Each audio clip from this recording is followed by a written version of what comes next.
All right, let's replace this vent fan. We got a new one, MAXXFAN Deluxe. Got a remote control. First timers, here we go. There's 2 short screws, one for each of the handles. The longer screws are the perimeter, and hidden underneath each handle is a screw. So don't go yanking on it. And here's what you get. Dead bugs from the 1970s.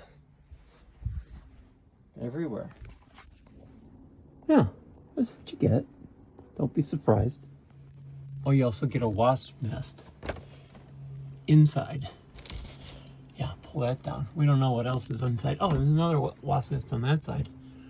In the I'm gonna go 90s.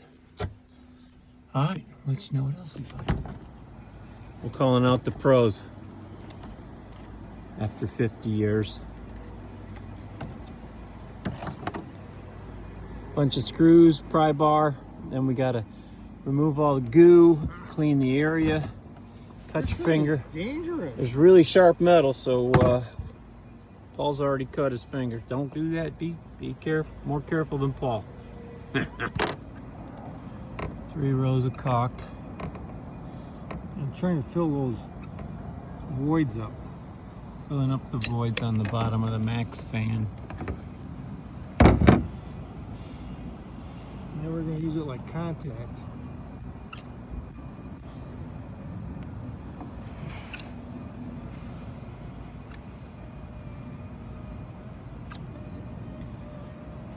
Those stainless screws will self-tap, but we've tapped the corners first. Of course, secure those, and then we'll follow up with the rest of them. There's 12, there's 16 with the MAXXFAN on this outside flange.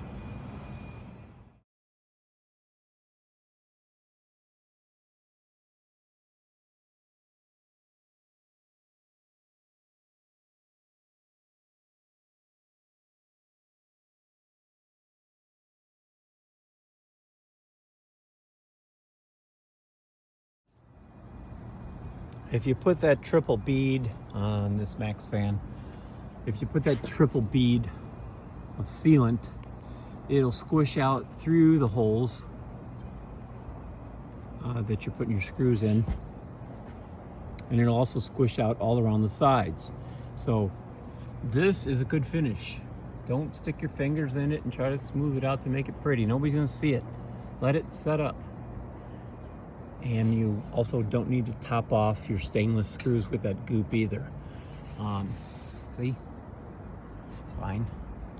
Just don't forget to close this. And honestly, you do the outside stuff first, get weatherproof, and then when you have time, get inside and do the rest. But go inside, crank that handle down carefully, slowly. That's it. Took about, well, with my friend Paul's help, who knows what he's doing, an hour. A couple thoughts on the installation of the MAXXFAN Deluxe. That's what we went with. Here's the old original, right? It's got rounded corners. The MAXXFAN has square corners, and they're bigger, so you're going to need tin snips to cut it back enough. When you put, we're just going to talk about the outside work. And when we put the new flange up there, after you've cut it to fit, you've got to clean it all. You're going to need a scraper, or we used some sandpaper to clean up the edges. Really, we didn't have to do much cleaning because we did some sanding. You're going to need some type of a tool to line up the 4 screw holes. That's going to be in this picture. The ones that secure the flange to the fan. There's 4 of them, and they don't line up real well, so you need some type of a device to line up those holes. What else did we learn? I don't know. You need a tool, you know, something like this would be super helpful. Secure your 4, when you do your flange, secure your 4 corners first, and then with your drill bit, make some little holes. All of these are going to be, of course, much smaller. They're just little pilot holes for your stainless steel screws. They will grip and grab and turn into there. They'll be fine. So don't switch to self-tappers or anything like that. Also, this is page 1 of the MAXXFAN installation manual.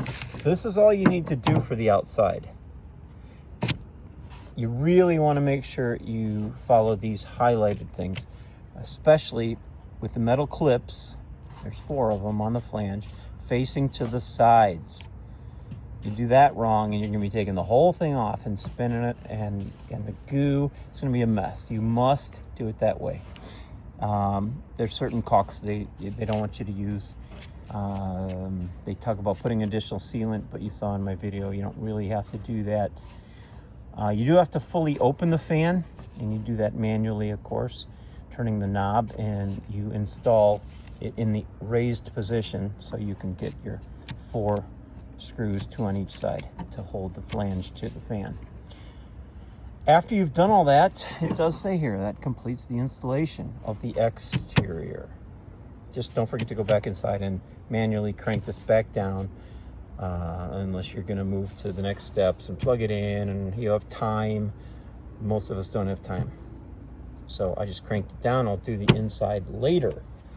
What else do we know? Anything else that we're learning? You need a caulk gun and some good sealant, of course. You don't really need a tape measure. You'll need a pencil and or a little black Sharpie marker for marking the top of the roof. We talked about some type of a scraper. We use a scraper, and then we use some sandpaper and clean it all up. That was enough. Little small drill bit. It's not that difficult. Be careful though when you're doing it, because that metal you're going to cut is aluminum, right? That roof, and that is sharp as a mother. And Paul cut himself, even though he's a carpenter for 40 years. So be careful with that.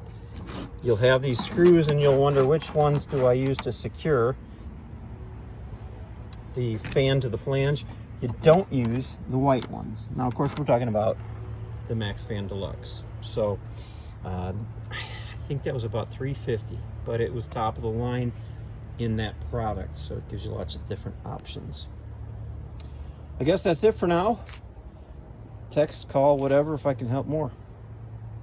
Happy fan replacement. Obviously, Lola's got a ways to go yet with some other things. We'll get there. Won't we? Won't we all get there? Let's keep thinking we will. See you at the campground.